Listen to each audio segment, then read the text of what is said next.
Hey everyone, and welcome back to my craft room. I'm Kristen, and if you're new here, this is a corner of the internet where I come at you every other week and share what I've been making. I do a lot of knitting, crochet, weaving, beadwork, sewing, quilting. I do it all. I like to say that I am multi-craftual, diving down all the crafty rabbit holes. So if that is something that you're into, you're in a good place. Gather around, grab a cup of something because I've got stuff to talk about. This week is a little bit different. So as you know, I like to kind of theme my episodes. So one week I talk about what I've been knitting, one week I talk about what I've been crocheting, weaving, so on and so forth. That's been the drill. And then this week it's going to be a little bit of a mix-up because later on this week, Dennis and I, my husband, we are heading up to Cape Cod again, or out to Cape Cod. I'm geographically impaired, so bear with me. But yes, we are getting away for one last summery hurrah, if you will. His family has a house up there, so you know we like to go there during the summer. And this week we'll have the whole house to ourselves, so you know we're gonna make a little getaway out of it. But that means I've got to plan what crafts I'm bringing with me. And if you're anything like me, you never know what craft you're going to be in the mood to dabble in on any given day. So I like to pack a lot of things when I go on vacations. So I thought that I would share with you what I plan to bring. Although, you know, this is subject to change. This is just, again, we're leaving tomorrow. So I've still got time, but this is the general idea, the general bulk of what I plan to bring with me. But before we get into that, I do want to give you guys a little update on the crafts that I brought with me the last time we went to Cape Cod, which was at the very beginning of the summer. I think it was Labor Day weekend just happened, Memorial Day weekend. So we went up Memorial Day weekend, and the plan was to work my rigid head loom and bring it along with me. So if you don't know, my rigid head loom, it's a 16-inch Ashford samplet. It's very compact, it folds, you can take it with you anywhere. However, since we had just adopted Willow, our dog, and we brought her with, she basically, the dog and all her accoutrements basically took up our entire back seat, which left us the trunk to pack all of our other stuff that we wanted to bring with. Long story short, the loom didn't come with me. As compact as it is, it just didn't fit. It wasn't going to happen. So I left it home, but I did finish the project that I worked on it. So if you recall, I had warped the loom to weave this one project that I found in Handwoven magazine. It was called the Cirrus scarf, and I warped it using my hand-dyed yarn, Voolenvine yarns. And the pattern that I wanted to make, turns out it was not suited for the yarn that I was using. The yarn that I was using is a superwash blend of merino nylon cashmere. Super soft, easily one of my favorite bases to knit with, to work with, what have you. But the yarn and the pattern didn't go hand in hand because the yarn wasn't sticky enough. The type of texture that was in the pattern calls for like a woollier yarn, so you know, something with a little bit more grip to it. So as opposed to cutting my losses, I pulled out my Weaver's Idea book, which if you are into weaving or new to weaving, this book is very kind of like a staple in a weaving library. So pretty much every weaver that I've heard of or know, like they have this book in their library, and I purchased it, and I can see why, because I had this fully warped loom with yarn that I had no idea what to do with now, and as opposed to cutting my losses, I pulled out this book and just started flipping through it and stumbled on Leno lace. And Leno lace is a technique that I haven't tried before, but the way that my loom was warped worked out perfectly for the pattern that was in this book. So I'm like, you know what, let me just try my hand at Leno lace with what I've got on the loom and see what happens. And oh my gosh, guys, it was just like, suddenly I had a whole new project on the loom that, you know, it was just like a happy accident, you know, the planets aligned, and I was like, oh, perfect, this is going to be great. So I've been weaving on it on and off every several days or so, every weekend whenever I have free time, and I finally finished it. And here, are you ready for it? Here is the finished product. And don't look at it too close yet. because if I hold it up close, you're gonna ask me, Kristen, why is it all felty? Why is it all pilly? Well, first of all, let me talk about the Leno lace experience. Leno lace, guys, my gosh, it's definitely an interesting technique that when I first try it and I got the hang of it, I was like, this is great. I love it because you're going in and manually manipulating the threads, the warp threads, and using a pickup stick, and by doing that, you're creating these little eyelets, and it's pretty magical. It's very magical. So I was happily just weaving along with my Leno lace and everything, and it came to a point where I just got a little Leno lace fatigued, as I've been calling it. Leno fatigue. I don't know. Anyway, I was just getting kind of saturated weaving Leno lace, so I just switched back to plain weave on this thing. And guys, I am so in love with the effect that this warp has with between plain weave and the Leno lace. I really love the effect that this that the way that I warp the loom turned out, because when it came to warping this project, you can probably tell that I alternated between several ends of green and then single ends of a contrasting color. So the colorways that I used are Venus Flytrap, which is this shaded solid green, and then the colorway that I used for the pinstripes is Conservatory. So that colorway is kind of like a cream color with gold, green, teal speckles, and it just creates this really cool effect. And here you can see where it gets a little wavy gravy over here, and I don't know how well you can see the lace, but that's the Leno lace weaving right there. However, this is not the way I had planned for this FO to turn out, because when I took it off the loom, I decided to try, instead of hand blocking it, I decided to put it in the washing machine, with the intention of hopefully getting some more agitation to help it bloom and felt a little bit, not so much felt, but just to help it, get a little more agitated, But again, I should have heeded my own advice, where even though superwash yarn says superwash, it's always better just to hand wash or hand block as opposed to putting it in the washing machine, because as you can see, it got a little felty. It's not terrible, but you lose the texture of the Leno lace a bit. It's still cool, I mean, I'll try it on so you can see. It's still a functional scarf, not as long as I would have liked it to be, but it still does the job, just for like a fall day, So it still works. Not all is lost, but in hindsight, I really wish that I had hand blocked this or wet blocked this as opposed to just tossing it in the washing machine. And you can see I've got to clean up the fringe just a little bit, even that out. But yeah, the fringe at the end was just all gobbledygook. It was not pretty at all. So I can't really exactly. Yeah, you can see right here it felted a little bit. So can you see that? Yeah, it felted. But you live and you learn. This turned into more of just kind of like an experimentation project rather than, something beautiful and perfect at the end. But anyway, it was really fun. I enjoyed Leno lace, and I would like to explore it more. Maybe not as close together. I think I appreciate Leno lace, or working with Leno lace, more as like an accent as opposed to the whole scarf, if you will. So yeah, that's it. But guys, can we look at that effect? I love the pinstripe effect. I think I want to try this again, but just do plain weave with this pinstripe effect happening. Here's a closer look at it. Yeah, it's just really cool. And the speckles definitely add another element to the effect, That's the update status for that project.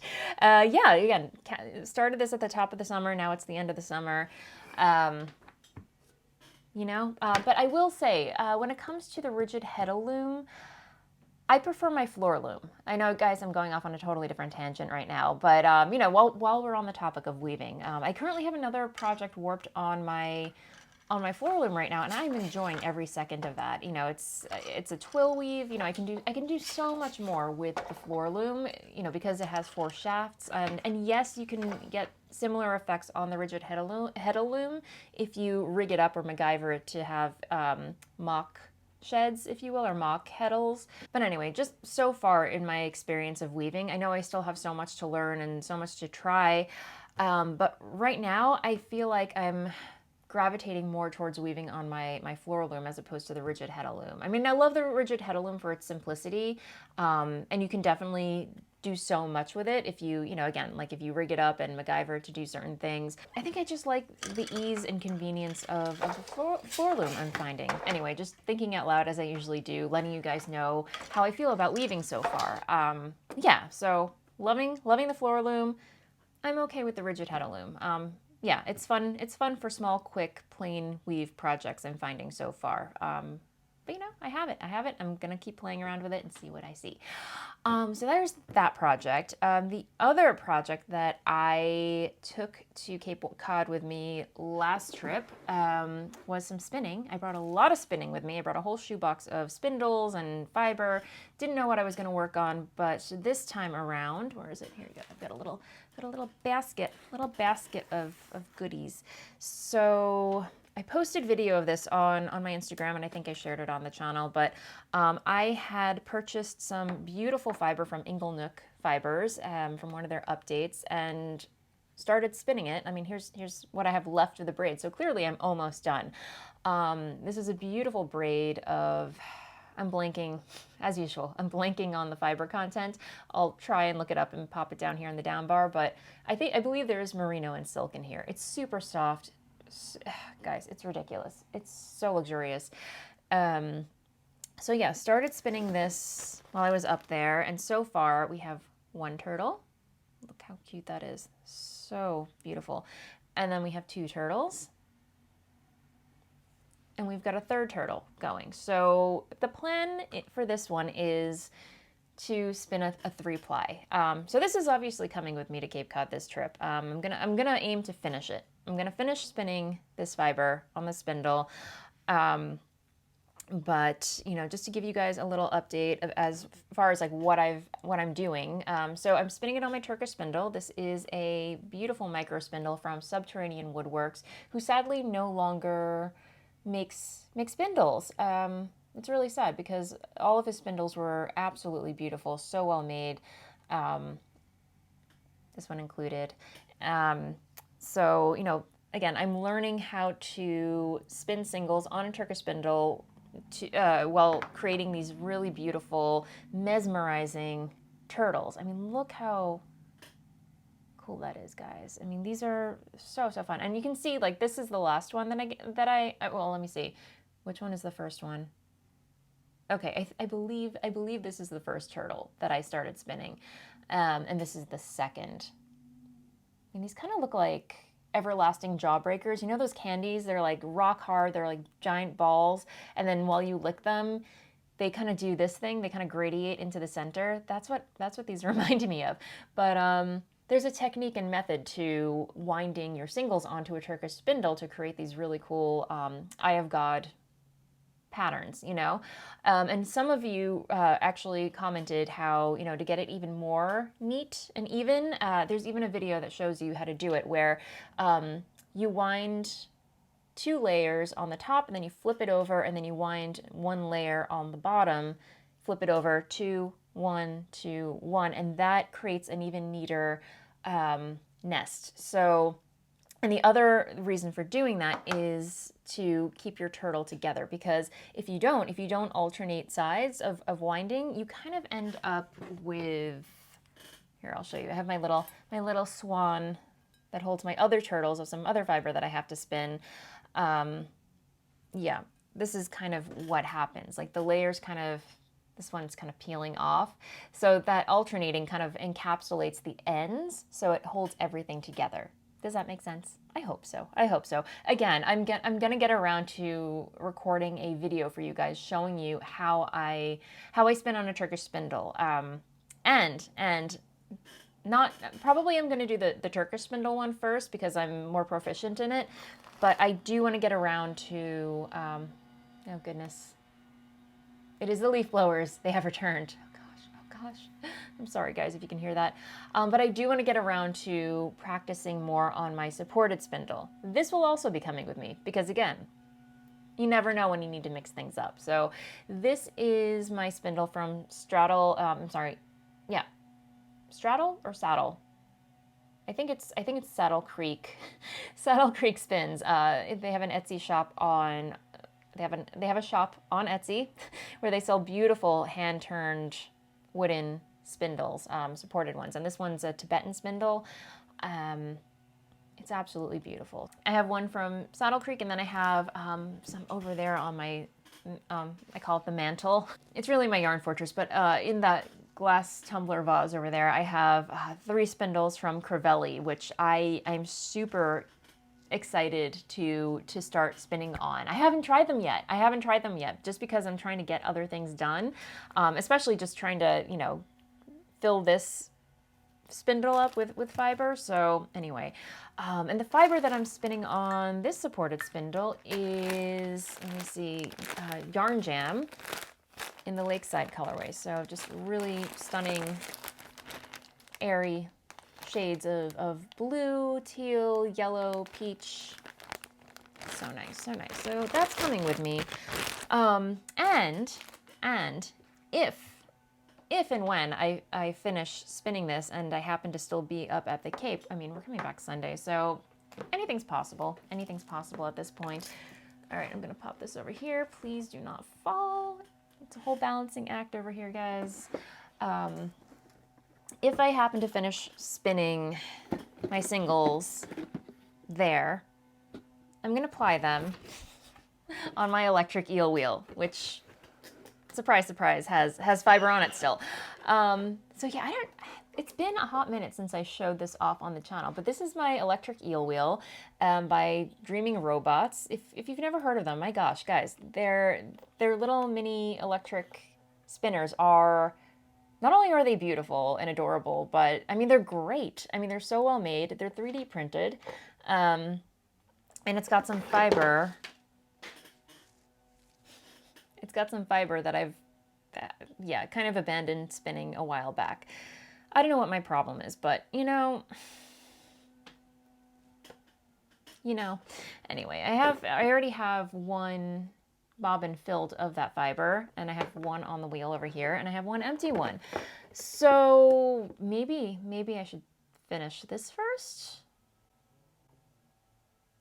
I don't know what to do, guys. I really don't know what to do. We'll figure it out. We'll figure it out. We'll cross that bridge when we get to it. I'm going to bring it with me anyway. So it's living in this little teeny tiny shoebox over here. So it's protected from the elements. And look, I have another spindle in here with fiber on it. This is Turtle Made. It's a glow-in-the-dark drop spindle, Turkish drop spindle. Also a really fun spindle to spin on. Anyway, that was in here. I may as well just leave it in here because you never know. You never know. Guys, I'm a little wacky today. Forgive me. So yeah, I have a little tiny shoebox that I keep my little e-spinner in. Look how compact, guys. It's ridiculous how small this thing is. So ridiculous. But yeah, that's going to come with... and I think that's the status of all the projects that I brought with me from the last trip. But that said, the loom isn't coming with me. As much as I really wanna weave these days, the loom is gonna stay home, unfortunately. And I'm not bringing my beading. I did bring a whole bunch of beads and beading supplies with me. Didn't touch it the entire time. And the other thing is, like, beading up at the Cape, it's kind of, yeah, I don't know if you can see over here. I've got my little beading corner right there. It's a mess. It's an event. When you bead, you just gotta, I mean, I have my little tray where I keep all my beads contained, but you're still spreading out. And then the beads get everywhere. It's not a good idea. Not a good idea, and takes up so much space. So we're leaving the beads home. But this time I am bringing my Cherish Quilt. So this is my latest English paper piecing project. that I'm pretty sure I talked about on the channel. Yes, because quilting made a comeback. Quilting made a comeback. So we're still quilting. So living in this really awesome plastic container is my Cherish Quilt project. And if you're not familiar, the Cherish Quilt is a wonderful English paper piece pattern by Tales of Cloth. And a lovely viewer and member of this channel introduced me to this pattern, and I'm so thankful and grateful that she did, because I'm addicted. I'm addicted. I mean, it's been a minute since I worked on this, like a couple weeks, but I'm excited to get back at it. So here's a couple of the medallions that I've made so far. There's this one, and then there's this one. So far I've sewn together 2 styles of medallions for this project. So each medallion is basically comprised of diamonds, and then you have trapezoids, and then one big hexagon in the middle, and it all comes together to make one bigger hexagon, which is really cool. So all these are going to, piece together like this, and I don't know if you've gathered, but there is a spider web theme going on, and the plan is to have this finished by autumn. But, you can dream. And yeah, it's just a very soothing, relaxing thing to work on, usually at the end of the day, just, slow stitching, working with pretty fabrics, fun fabrics, and yeah, just really enjoying it. So yeah, this is my favorite medallion so far, because it's got, this really cool chartreuse spider web, and then fussy cut bumblebees, and yeah, just the colors happening in here, just so fun. So, earlier today, I took some time to cut out all of my paper pieces. Not all of them, but, just enough to get me going, if I want to work on it in the car ride. So here is a little baggie with some pieces, let's see, some paper pieces. So the pattern, when you purchase it, the designer also provides paper templates that you can print out and cut out. And here are the diamonds, and I've cut out all of my fabrics, like so. So these are all diamonds. So I fussy cut them. And the other cool thing is she provides window templates. So if you are fussy cutting, you can frame out the section of the fabric that you want to cut out. And trace around that, and it's just really helpful and fun. So anyway, I have to paste these on, but here's what they look like when they're all glued and such. It's really fun. So anyway, yeah, lots of fussy cutting. And here's one of the window templates. So basically, if you're not familiar, you just, let me see if I can find a piece of scrap that's easy to show off. So anyway, here's some scraps, and basically you just lay the template on. So if you want to highlight this beehive, you just lay it on top and then trace it. I usually do it from the wrong side, because if I'm using like an ink pen, like I've been using a combination of things depending on the color of the fabric. Like if it's a dark color, I've been using this Jelly Roll gel pen on darker fabrics, and then also on darker fabrics, probably the safer bet if you want to do it from the right side is this chalk pen by Soline. I know how you can see. But yeah, it's a chalk pen, which obviously chalk just comes off when you wash it or rubs off easily. I'm using a gel pen on some fabrics, but I probably shouldn't. But I am anyway. Do as I say, not as I do.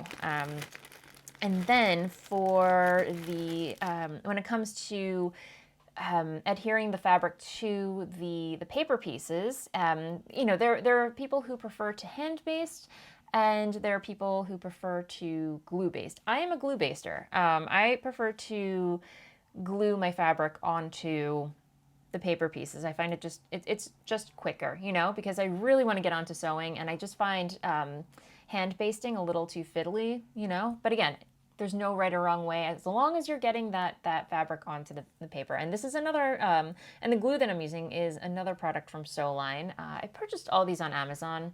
I will leave links to everything that I'm talking about down below in the description box. But yeah, it's just, it's fabric glue, comes in a stick. Sorry, it's very gunky up here, but yeah, they have refills for this pen, so you're never, just using all the glue and throwing this whole thing out. They have little, where are my refills? They have like a whole pack of refills, like these things. So, you know. Anyway, so there's the glue. It just comes off, and it's like water soluble. Comes off in the wash, and all that fun stuff. But, you know, I have these little baggies containing all of my tools. I have my size 11, what do you call it, milliner's needles that I use. And then I'm also using Aurifil thread, size 50, in both gray and black, depending on the fabric that I'm using. Usually gray works really well for like multicolored lighter colors, but for this one, I used gray Aurifil. So the thread blends really well into the background, whereas this one, I used black because, yeah, it's predominantly darker colors. So yeah, so far I have all of my, I think I have 6 medallions total. So yeah, there we go. And I've just got to go through here and just organize things just a little bit. But yeah, I have like some fabric strips cut out. I've been cutting my fabric strips at 2 inches because I find that's the size that each piece requires when you're, just cutting fabric. So, this fits on there. And I'm not precious about cutting out my fabric pieces because, again, you're just folding it around paper. As long as I have about 1/4 inch of fabric overlap on the paper, it's fine. So I don't know if you can see here. Here's a piece. So yeah, I usually just kind of lay a piece here and then just chop it that way, rotate it, chop it that way. It's very, very slapdash. Again, as long as you have a 1/4 inch seam allowance overlapping the paper, you're good to go. So yeah, I've got a little baggie here. I'm so organized. Who am I? But yeah, I've been keeping all of my stuff, all of my fabric so far in this really cool bin that I, again, purchased. Oops, got some stuff snagged in here. That I purchased from Michael's Craft Store, my local big box craft store. Not sponsored, but I'm there pretty much at least once a week. I know I should probably know the employees by name because I recognize them every time I go there. I'm just like, it's you again. Hello. I've had way too much caffeine. I don't know if you can tell. But these bins are really great. These are actually, they're Simply Tidy. It's a storage case for, I believe, scrapbooking, but again, perfect for this project, perfect for like transporting English paper piecing. And again, like I got this on there. These things are always on sale. I was there today, case in point. I was there today, and these are usually $10. This was on sale for $4.99. So, run, don't walk. And get yourself one of these because they're great. And just for storage in general, like they're great for stacking. I love them. So anyway, yeah, that's coming with me. But the other, let me see, where is it? Gosh, again, total balancing act. So I'm bringing that, and then I'm also bringing my bionic gear bag that, again, I made this. This is a project bag that I made for English paper piecing in particular. I think I've recently talked about this, but the thing that I love so much about this bag is that, it opens up and it has all these accordion storage units in it. So they're all zippers. I think, let me see, 1, 2, 3, 4 storage pouches inside. And then this part just opens up and it acts like a little tiny workstation, like a little shelf for all of your, tools. Like here's my Aurifil. I have a little clip right here. So yeah, this thing is really great. And I think I'm going to, keep this on if I do decide to work on this in the car to Cape Cod, I'm just going to keep this on my lap. So because it has a lip, I don't have to worry about things rolling off and falling on the floor and getting lost. It's really great. Oh, and I've got some Altoids. Cinnamon. Oh, so good. See you later. Again, I have a tutorial that I recorded, I don't know, a couple years ago on English paper piecing. So if you're interested in English paper piecing and you're new to it and want to learn more about it, links up here and in the description box below. But yeah, it's just been a really, really nice, chill project to work on at the end of the day. And I'm like, the colors that are going into this quilt are making me so happy. They're very autumnal, obviously, and yeah, I would really love to have it done for autumn. And I think I want it to live in the sunroom, you know? I don't know. We'll see. We'll see. Oh, and in case you're wondering what I am using for paper pieces, yeah, I've been printing out the templates on this stuff that, again, I purchased this from Amazon. It's called Astro Bright's 65-pound cardstock. So this is a label on it, but it's really great. This is perfect for English paper piecing. It's not as thin as copy paper, but it's not as stiff as like postcards or cardboard. It's got a little give to it, a little more flexibility. Although you can use postcards, that's also a great option. I like this just because it has a little flexibility. Because when you have just all these working pieces together and you're stitching, it helps just to have a little bit of give. And I actually took the paper out from the centerpiece because I get asked this quite a lot. So, people want to know, do you leave your paper pieces in while you're sewing? Do you leave them in when you're done with the quilt? So the answer is, once you have one paper piece entirely surrounded by other pieces, once they're all stitched together around, it's fully surrounded, then you can go in and take out the paper if you would like. Some people leave them in throughout the entire process. I personally like taking them out as I go, so I don't have to deal with taking every single individual piece out later. And then also, it just provides some extra flexibility, if you will. But your mileage may vary. If you want to leave them in, by all means go in, because some people really do enjoy going in at the very end and harvesting all those little bits and bobs, little pieces. There's something I can see why that could be very gratifying, like a very gratifying sensation. But for me, I think I'm gonna take them out as I go. Yeah, so that's the answer to that. So what else? What else do I have to show you? What else am I taking with? The other project I'm definitely taking with me is my Woolly Waffle Shawl. I believe I showed this off on the last, did I? Again, my memory fails me, my friends. But yes, I cast on the Woolly Waffle Shawl by Stephen West. Yes, I did talk about this. Using my hand-dyed yarns, Voolenvine yarns, on my Smitten DK base, which is again, like Volca, it's a blend, a superwash blend of merino, nylon, and cashmere.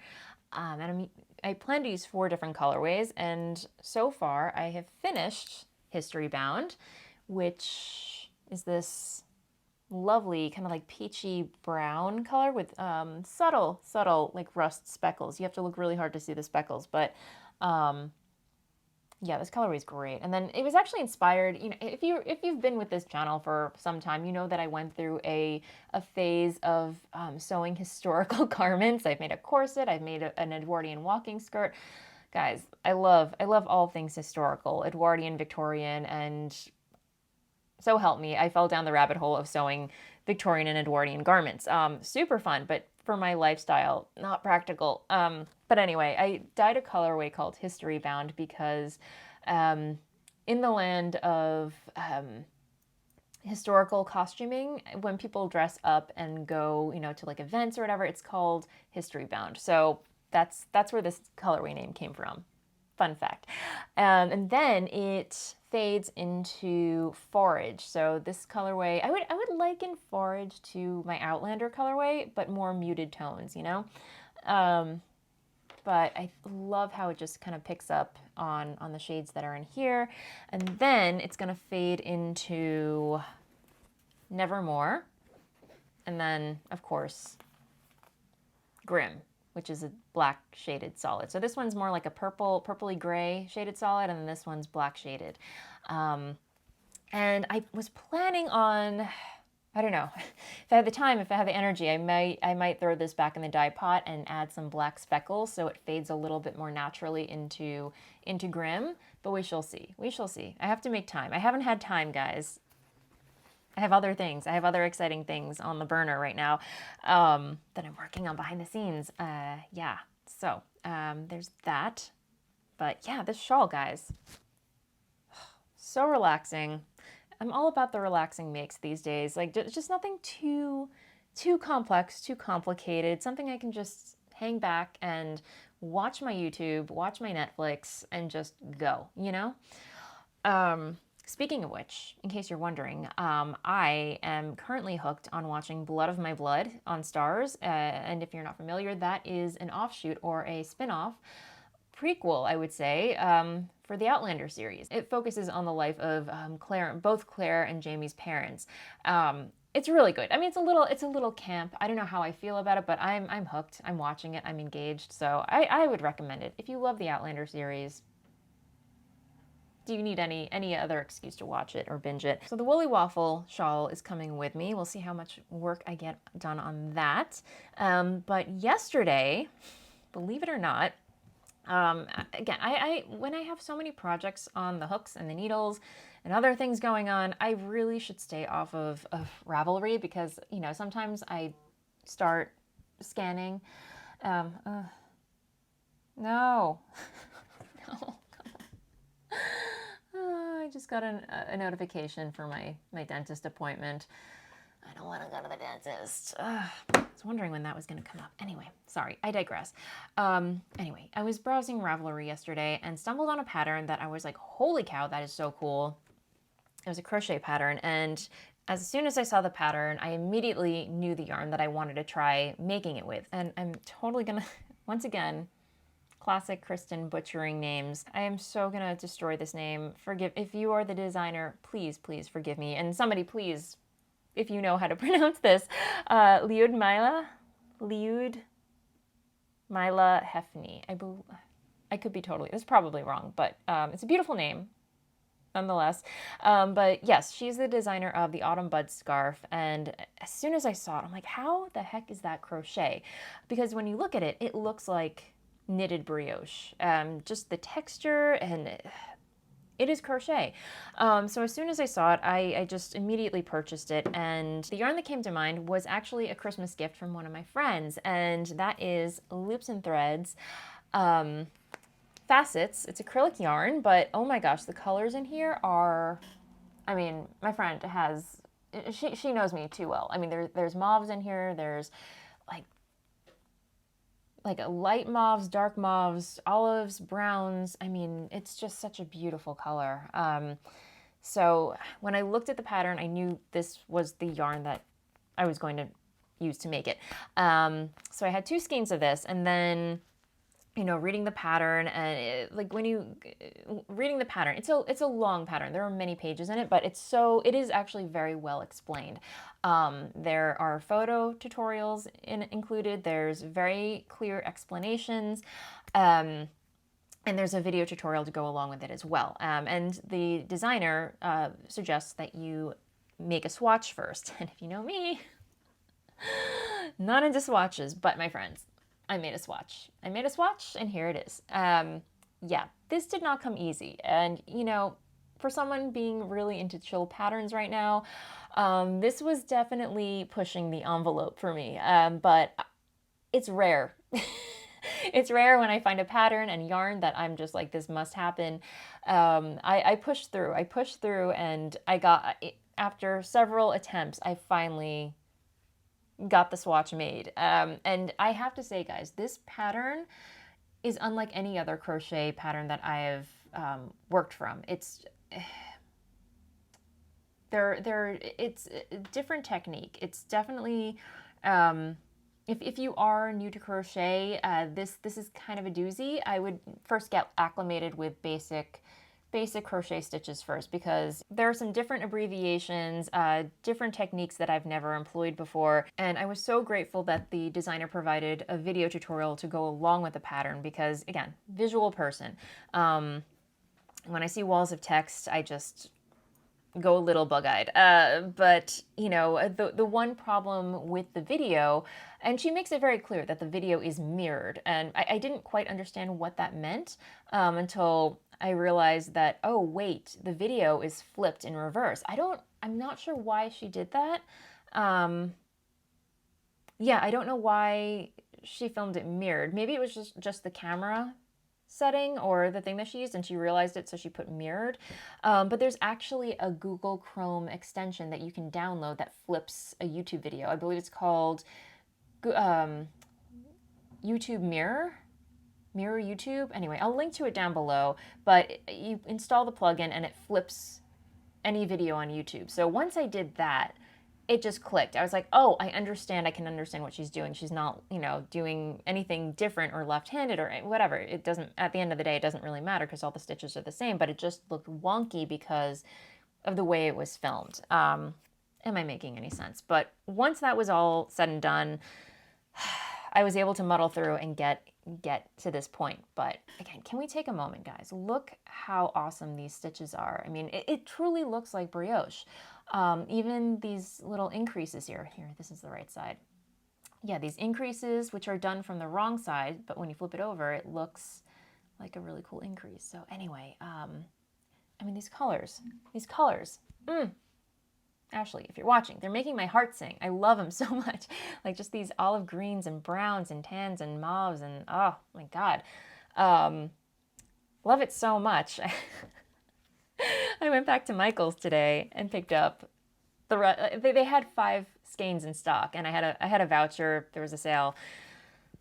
Picked up 5 skeins more because I really do want to make a stole out of this pattern with this yarn. I'm obsessed, guys. I don't know if you can tell. So yeah, I want to get this going. I already cast on or started the foundation chain. This is 320 foundation chains, which I'm kind of questioning my life choices right now because it is quite long. This pattern is cast on lengthwise, not widthwise. So, how to do that. And I do want it to be long enough where I can wrap it around my neck, and just be like a super cozy shawl, But then the kicker is you have to go in. I don't know if you're going to see this, but you see these little bumps right there? I have to go in with my crochet hook, pick those up, and do a special stitch. Not a complicated stitch, but it's just getting the head of the crochet hook. Like, let me see if I can show you. Here's the hook there.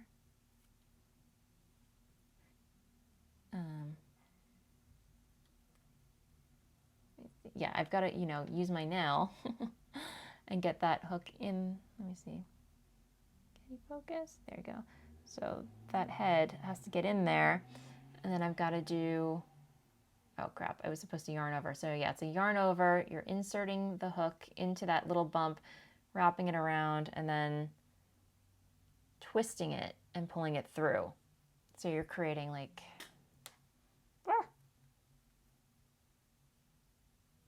that kind of stitch all the way across. So, 320 of that. Some stitches are a little easier to pick up than others because I did the foundation cast on a little tighter in other areas. I'm tempted to rip it all out again and just start from scratch, making sure that I have a loose cast on. Yeah, so I don't know. I haven't decided yet, but yeah, that's the latest thing on my crochet hook that I think is going to come with me to Cape Cod. But yeah, again, like getting to this point was a challenge, but now that I know what the stitches, what's involved with the stitches, they're very simple stitches, very simple, just different from what you're used to, if that makes sense. Yeah, and again, very, very clear instructions. She even provides a chart. Bless you, designer. My gosh, yeah. There's a chart, there are photograph instructions, there's video. My God, she's a genius. See, she's a genius, yeah. But yes, her name, again, I'm totally going to butcher it, Liudmyla, Liudmyla Hefny, and she's Ukrainian. Beautiful, beautiful pattern. And, this is not the only, she has a couple of other patterns that she's designed that are very similar. She's got a hat version, mittens. My gosh, definitely check her out. I've never stumbled on her designs before. absolutely stunning. So anyway, yeah, so, okay, my friends, I think this is going to be a very long episode. I'm going to wrap things up, but, you know, I don't know if you guys noticed, but Willow has been passed out on my floor this entire time. She is such a good dog. She's coming with us. Bella is staying home. Bella is not coming to the Cape with us. We've brought her to the Cape in the past. She loves it up there, but the car ride, not so much. She gets car sick.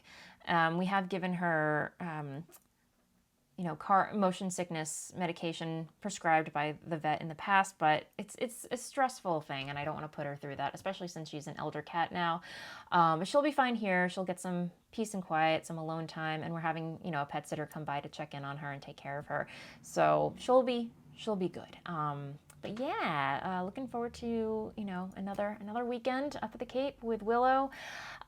She's gonna have a blast, I think. She had such a great time last time as well. And now that she's a little bigger and she's maturing, I think it'll be a little easier, you know. But otherwise, I think that's it. If you've made it this far, thank you so very much for hanging out with me. And you know the drill. If you haven't already and you enjoyed this episode, feel free to like and subscribe down below. I'm putting up videos for your viewing pleasure every other week. And if you would like more from yours truly and would like to support this channel, you can do that by becoming a member. You can become a member right here on YouTube by clicking the join button down below this video or on the main page, or hop on over to Patreon, or Substack. Whatever platform you're more comfortable on, by becoming a member. Your support, of course, helps me to keep making videos like this, and you will also unlock bonus features such as vlogs and other behind-the-scenes content. So really fun stuff that I don't share on these videos right here that you're watching now. So, you know, all the other periphery crafty goodness that I get up to that I keep on the DL, you know, because I get up to a lot, quite frankly. Anyway, thank you so much again for watching. Happy making, and I will see you on the next video. Bye.